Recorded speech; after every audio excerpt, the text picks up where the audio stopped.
எல்லாருக்கும் வணக்கம். நம்ம பள்ளி கல்வித்துறை அமைச்சர் மகேஷ் அன்பில் பொய்யாமொழி அவர்கள் ஒரு கருத்து பதிவு பண்ணியிருக்காங்க. அதாவது முருகன் பக்தர்கள் மாநாட்டில அண்ணாமலை அவர்கள் நம்மளோட இந்து அடையாளமாகன விபூதிய விபூதி பொட்ட வச்சுக்கிட்டு நீங்க பள்ளிக்கூடத்துக்கு போகணும் அப்படின்னு சொல்லி அவர் சொல்லியிருந்தாரு.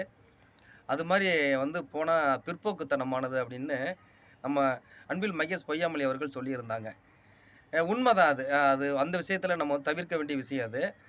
ஏன்னா, வர்றவங்க முஸ்லீமா, கிறிஸ்டினா, இந்துவான்னு தெரியக்கூடாது அப்படிங்கிறதுக்கு தான், எந்த உயர்வு, தாழ்வு நிலை எந்த நிலையிலயும் இல்லாம, எல்லாரும் சரிசமமா இருக்கணும் அப்படிங்கிறதுக்கு தான், நம்ம கர்ம வீரர் காமராஜர் சீருடையே கொண்டு வந்தாரு.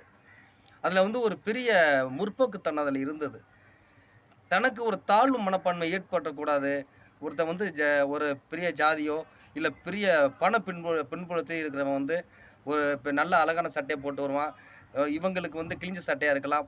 அந்த எந்த ஒரு மனச்சோர்வும், மன கஷ்டமும் குழந்தைகளுக்கு வந்துறக்கூடாது அப்படிங்கிறதுக்காக தான், அந்த யூனிஃபார்ம நம்ம காமராஜர் அவர்கள் குடுத்தாங்க.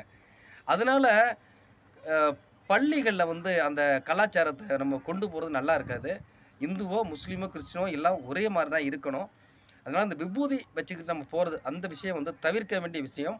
அத நம்ம அமைச்சர் அன்பில் பொய்யாமொழி அவர்கள் சுட்டிக்காட்டியிருப்பது நல்லது தான். வரவேற்கக்கூடியது. நன்றி.